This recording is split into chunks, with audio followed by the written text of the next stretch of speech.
घर से निकाल दिया, और एक ये है जो बेचारा मुझ बूढ़े को पालने के लिए इतनी मेहनत कर रहा है। भगवान मेरे बच्चे को दुनिया की सारी खुशियां देना। बापू देखो, ये झोपड़ी तैयार हो गई। आओ चलो, झोपड़ी में चलकर आराम कर लो।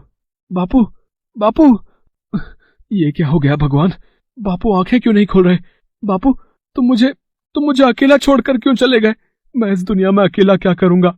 मैं जानता हूँ तुम्हें सदमे ने मारा है, तुम दुख को बर्दाश्त नहीं कर सके। सहदेव फूट फूट कर रो पड़ता है। पिता के जाने के बाद वो दुनिया में बिल्कुल अकेला हो गया था, इसलिए वो दुखी होकर वहां से चल दिया। चलते चलते सहदेव एक स्थान पर रुक गया। बहुत प्यास लगी है, पर पानी कहाँ मिलेगा? वो सामने तालाब दिखाई पड़ता है, उसी से पी लेता हूँ।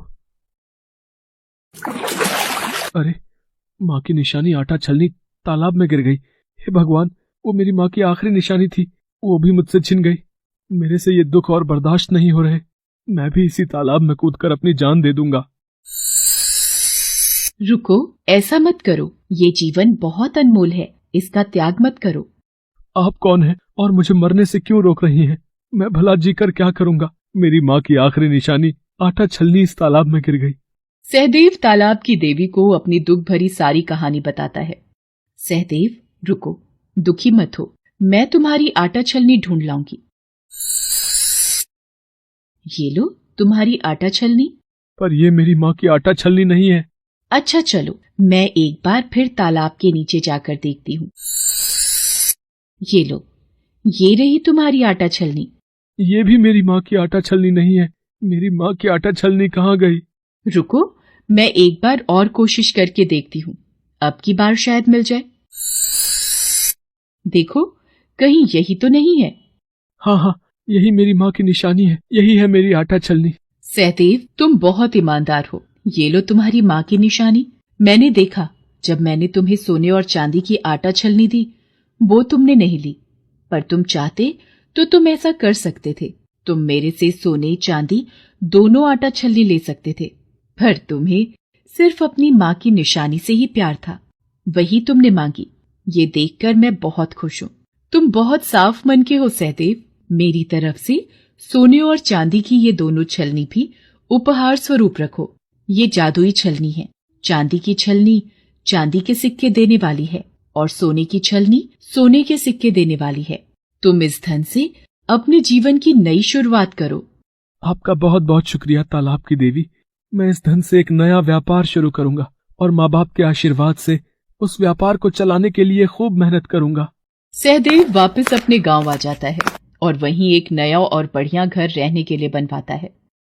सहदेव ने धन की सहायता से एक नया अनाज का व्यापार भी शुरू कर दिया था। सहदेव को धन का बिल्कुल भी लालच नहीं था, इसलिए वो रोजाना छलनी से सिक्के नहीं लेता था, बल्कि जब उसको धन की जरूरत होती, वो तभी उन सोने चांदी की आटा छलनी से सिक्के लेता। सहदेव के अमीर और सफल व्यापारी होने की खबर उसके भाई विक्रम के कानों तक भी पहुंचती है, और वो बहाने से सहदेव को मिलने आता है। सहदेव, मेरे भाई कैसे हो? मैंने सुना है तुमने अनाज का बहुत बड़ा व्यापार शुरू किया है, और तुमने ये घर तो बहुत ही सुंदर बनाया है। मैंने बापू के बारे में सुना कि बापू नहीं रहे। मुझे उनके स्वर्ग सिधारने का बहुत दुख है। सहदेव, मुझे माफ कर दो, आखिर मैं तुम्हारा बड़ा भाई हूँ। भैया, आपको अपनी गलती का एहसास है, इसलिए मैंने आपको माफ कर दिया। आप रोना बंद करो। मैं जानता था मेरा छोटा भाई मुझे जरूर माफ कर देगा। सरला, तुमने देखा, हमारा सहदेव बहुत अच्छा है, इसने हमें माफ कर दिया। सहदेव, मैं तुम्हारी भाभी हूँ, मैं तुम्हारी माँ समान हूँ। मुझे भी तो बताओ कि ये सब तुम्हें कैसे मिला, अगर तुम मुझे अपना मानते हो। भाभी, आप दोनों मेरे अपने हो, मैं आपको सब बताता हूँ। सहदेव सीधेपन में आकर सारी कहानी विक्रम और सरला को बता देता है।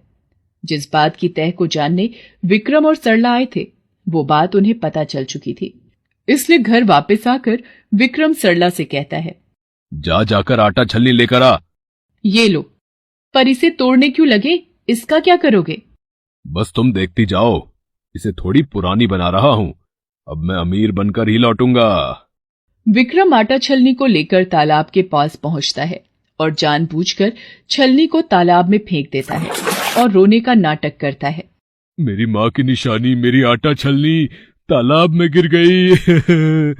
अब मैं क्या करूं? कोई मेरी छलनी दे दो।